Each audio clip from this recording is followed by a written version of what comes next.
लग्नाचे दागिने म्हणजे श्रीमंत पेशवाई दागिने, नाशिकचे सुप्रसिद्ध सराफ मयूर अलंकार सराफ। ताज्या बातम्यांसाठी नाशिक न्यूजच्या YouTube चॅनलला सबस्क्राईब करा आणि बेल आयकॉनला प्रेस करा।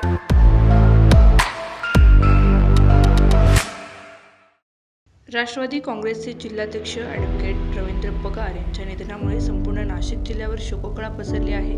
त्यांच्या स्मृतींना उजाळा देण्यासाठी देवळा येथील शेतकी संघाच्या सभागृहात सोमवारी शोकसभेचे आयोजन करण्यात आले होते।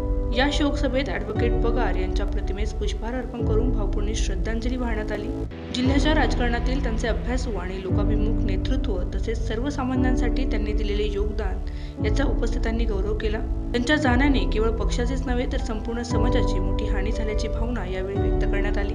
या शोकसभेला योगेश आहेर, संभाजी आहेर, पंडितराव निकम, जितेंद्र आहेर, भाऊसाहेब पगार, संजय गायकवाड, सुनील आहेर, कुबेर जाधव, प्रशांत शेवाळे, कैलास देवरे, किशोर आहेर, जगदीश पवार, संतोष शिंदे, अतुल पवार, बापू रौदल यांच्यासह सर्व पक्षीय पदाधिकारी आणि नागरिक मोठ्या संख्येने उपस्थित होते। Bureau report, Nashik news, Nashik. ताज्या बातम्यांसाठी नाशिक न्यूजच्या YouTube चॅनलला सबस्क्राईब करा आणि बेल आयकॉनला प्रेस करा।